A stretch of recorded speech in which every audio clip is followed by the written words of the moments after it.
Banjar. Pak, bisa dikomentari Pak terkait putusan MK yang menyatakan terjadi pelanggaran penyelenggaraan pilkada di 5 kecamatan. Seperti apa tanggapan dari Bawaslu? Nah, jadi berdasarkan putusan MK yang kemarin sudah diputuskan tepatnya di tanggal 19 Maret ya 2021 malam Sabtu, kami dari Bawaslu Kabupaten Banjar sudah langsung melakukan gelar pada hari Sabtu itu dalam rangka mempelajari isi putusan Mahkamah Konstitusi. Apakah kemudian nanti ada hal-hal yang mengarah kepada dugaan pelanggaran. Nah, sejauh ini kami sudah melakukan penelusuran ke beberapa pihak. Tentu saja hasil dari penelusuran tersebut juga akan kami konsultasikan pada hari ini ke Bawaslu Provinsi, yang kemudian nanti akan kami rapatkan, kami lakukan pleno lagi di hari besok. Kalau kemudian memang hasil dari pencermatan kami, penelusuran kami yang tentu saja mengarah kepada dugaan pelanggaran, maka akan kami tindak lanjuti ke proses selanjutnya. Tapi kalau misalkan memang tidak terjadi dugaan pelanggaran, maka akan dihentikan hasil penelusuran. Tapi kalau berdasarkan MK Pak, putusan MK di PSU berarti ada pelanggaran di situ Pak. Makanya kalau dari putusan MK, memang di putusan MK itu kan ada majelis hakim meyakini bahwa ada penggelembungan suara kan.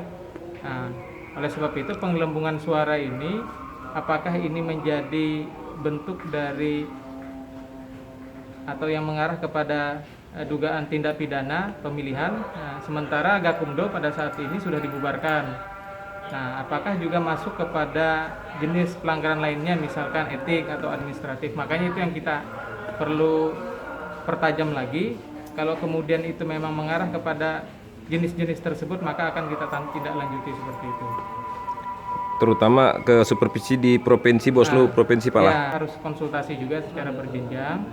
Sampai kami kemarin juga sudah melakukan konsultasi ke Bawaslu Republik Indonesia terkait hasil putusan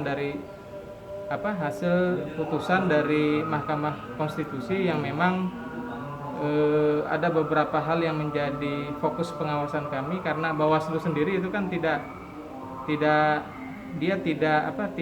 bisa melakukan sebuah proses yang di dalam hal ini memang ada hal yang belum kami yakini. Maka ketika kami yakini baru kami proses, tentunya didukung dengan bukti, saksi, segala macam. Lalu hasil kajian hukum, baru ada keluar sebuah rekomendasi ke instansi yang berwenang lah, seperti itu.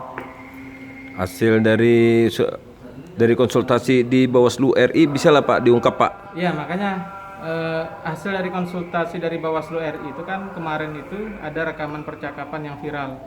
Oh iya itu ya, ada 2 berarti ya. Ada rekaman percakapan yang viral. Memang buktinya itu kita ketahui bersama, publik melihat, publik mendengar itu dari media sosial. Nah, tetapi kami harus hati-hati kalau kemudian itu bukti yang kita pakai itu dan dalam konteks netralitasnya itu, khawatir kalau nanti Bawaslu ini dalam konteks netralitasnya dipersoalkan. Maka kemudian kita melakukan konsultasi secara berjenjang ke provinsi, ke RI, dan hasil konsultasi itu kita sepakat tunggu putusan MK. Nah, gitu. Jadi setelah putusan MK baru kita pencermatan terhadap hasil putusan MK. Soalnya publik akan punya asumsi Bawaslu pasal 55 dan turut serta atau membiarkan kalau tidak dilakukan penyelidikan terkait hal itu ya Pak. Makanya kami harus hati-hati. Betul. Karena bukti sementara yang kemarin itu memang bukti yang disampaikan oleh salah satu pasangan calon. Betul. Kalau kami angkat itu bukti, nanti khawatir kalau dipersoalkan bahwa ini bukti dari salah satu paslon. Nah, ini Bawaslu ini tidak netral, lebih objektif. Ketika putusan MK sudah diputuskan, maka kami lakukan sebuah proses tidak lanjut selanjutnya untuk meneliti hasil putusannya, bagaimana penelusuran kami di lapangan, informasi saksi, bukti seperti apa. Dan itu nanti kita rapatkan melalui rapat pleno ke-5 anggota Bawaslu Kabupaten Banjar.